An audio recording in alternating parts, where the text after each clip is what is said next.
I want to ask you about this meeting and the takeaways to be a fly on the wall. Did you talk about permitting changes that you could make now that would lower the break-even cost of oil to allow producers to keep pumping and keep making money?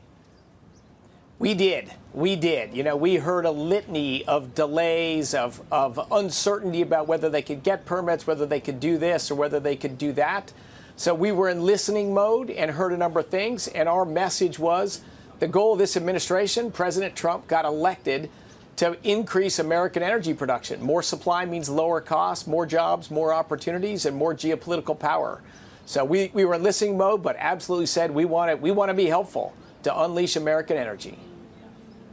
Secretary, when you talk about listening mode, last week I was at CERAWeek by S&P Global in Houston, as were you, and I listened when many CEOs said they had concerns about tariffs. Did you address some of that yesterday at the White House? Tariffs wasn't discussed at the meeting. It was more a broader unleash American energy and all that. We actually didn't get into the tariff dialogue.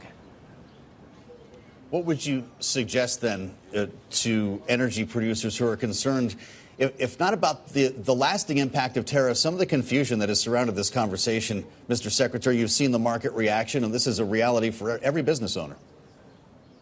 It is. It is. Look, the president's got a vision. He's got a bold agenda, and it's being created right now. So there's negotiations with multiple countries. Think of his overwhelming goal. He wants reciprocal trade. If a country has high tariffs on us, he wants them to lower their tariffs on us, and he'll match that reciprocally.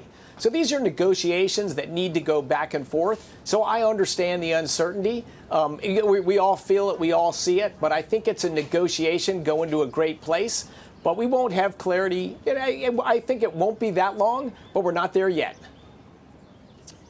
I do want to ask you a question about our reporting that you will seek up to $20 billion to accomplish the president's goal of refilling the nation's oil reserve. Obviously, you'll have to go to Congress on that. Have you done that? And what will you do about that moving forward in Washington, D.C.? Yes, it's a critical in our ask and in our agenda. You know, that the strategic petroleum reserve is for just that. It's to be strategic safety and security in the event of very bad world events. They may never happen. We hope they don't. It's like insurance. But you've got to be prepared for anything. We've got to have our country secure and safe no matter what happens with energy. Because if you get energy wrong, nothing else matters. So, yes, we're going to Congress to get money for that. Sadly, it takes much longer to refill the Strategic Petroleum Reserve than it took to drain it for political reasons, not strategic reasons, in the 2022 midterm elections. So it's a multi-year process to fill it. But we want to get going as soon as we can. We talked about that last time you joined us from Port Sulphur, Secretary. Just quickly before we move on, do you know how soon you can make your first bid on oil, the first batch, to refill the SPR? I suspect that's up to Congress. So the Congress is going through a process there. Now, though, or do you want to see $50 crude before you make that move? Oh, no, we would happily. We're not going to guess the price of oil and all that. We would happily buy crude right now. Obviously, if we see spikes higher or huge dislocations, we might stop buying crude. But no, if we had the approval right now, we'd be in the market today.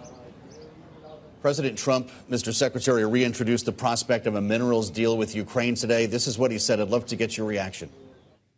We're also signing agreements in various locations to unlock rare earths and minerals and lots of other things all over the world. But in particular, Ukraine, we're doing very well with regard to Ukraine and Russia. And one of the things we are doing is signing a deal very shortly with respect to rare earths with Ukraine, which they have tremendous value in rare earth, and we appreciate that.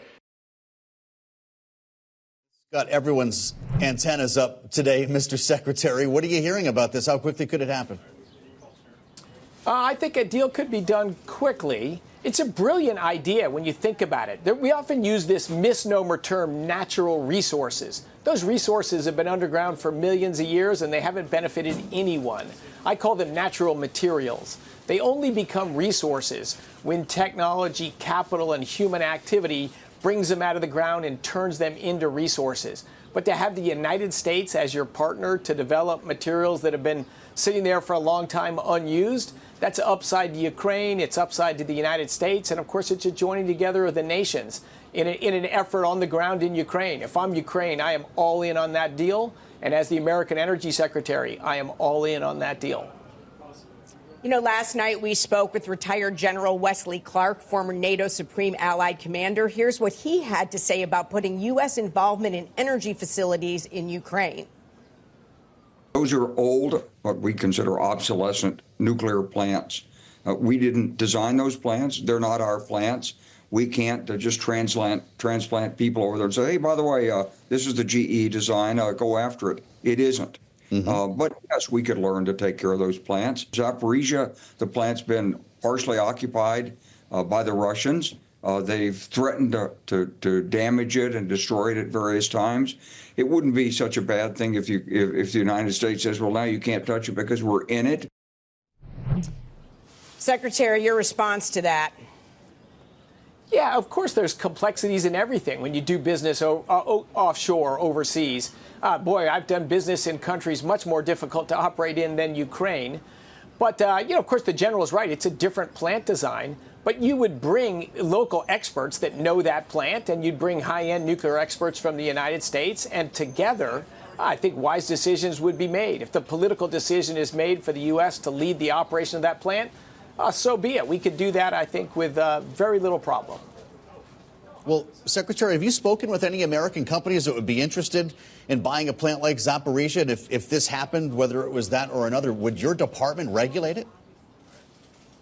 No dialogues about that yet. No dialogues about that yet. But America's full of expertise in this area. And boy, I, at the Department of Energy, have been overwhelmed with people putting their hand in the air and saying, put me in. How can I help? What can I do? So I think we would see tremendous interest. Something needed to be done. We'd have tons of people wanting to do it.